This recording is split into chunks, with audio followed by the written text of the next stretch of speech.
Using textual evidence is like making a sandwich. The more you add to it, the better it becomes.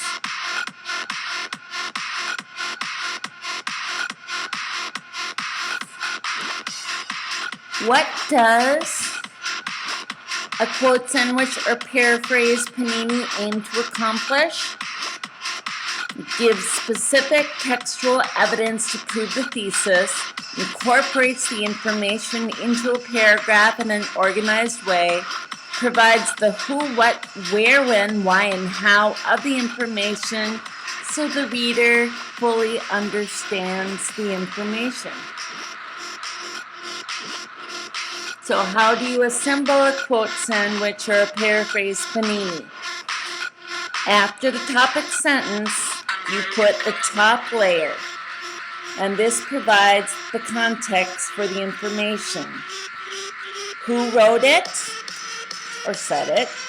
What are the person's credentials? Is that person a writer, a doctor? Why should we believe that person?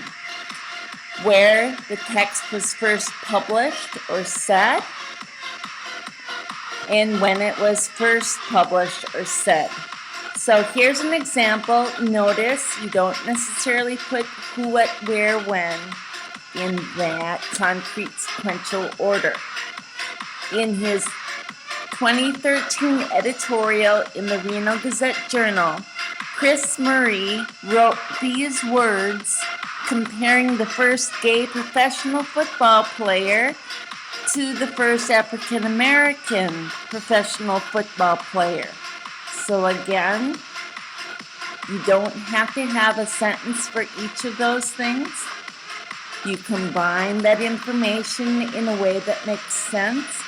And what's important is you only need all of that information the first time you use the source in the paper. After that, all you need to include is the name of the writer. If there isn't a writer, then you need to make sure that you include the name of the article.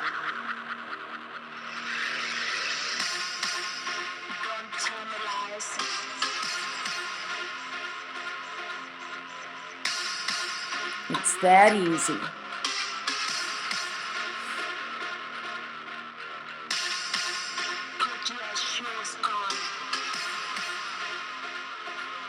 So if you have that, who, what, where, when. Context before, because the brain needs to know where the information comes from in order for the information to make sense. Then, only after the context comes the center of the sandwich. And here we have one of three things. If it is word for word, that is, you cut and paste all the information from the source, it doesn't necessarily have to appear in quotation marks in the article or the source. But anything that's word for word, that contains exact words, you have that in quotation marks followed by a parenthetical reference. Now the parenthetical reference will have the last name and page number if there is. Could be last name and the word interview if it is an interview, or what kind of interview. You might, if you have all that information in the context, the who, what, where, when, you might not need to have any of that information.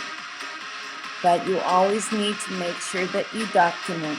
You could also have a paraphrase. That's putting someone's ideas in your own words. Now, I have a lot of students who think that if they put it in their own words, they don't need to give credit. But you have to give credit to somebody's ideas.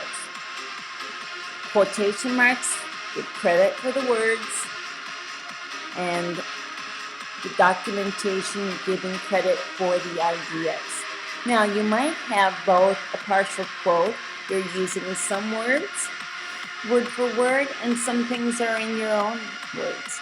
You might have something you think is awesome from an entire paragraph, but you really can't have textual evidence word for word more than 4 lines. So what do? You take the ideas that you can put in your own words as paraphrase, and the words that you think are so awesome you want to give exact wording, then you have the quotation marks. You only need the documentation once. You don't have to do it for each sentence.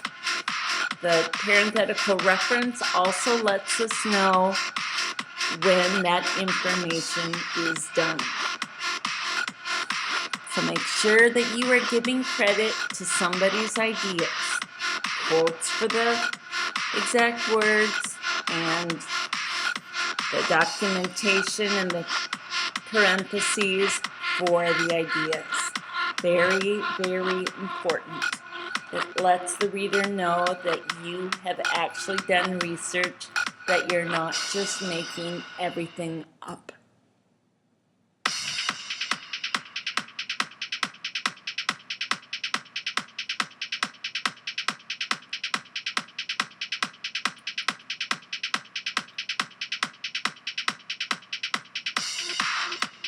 After that, we have the final layer, and this is actually the most important because it is the part that analyzes or explains the research.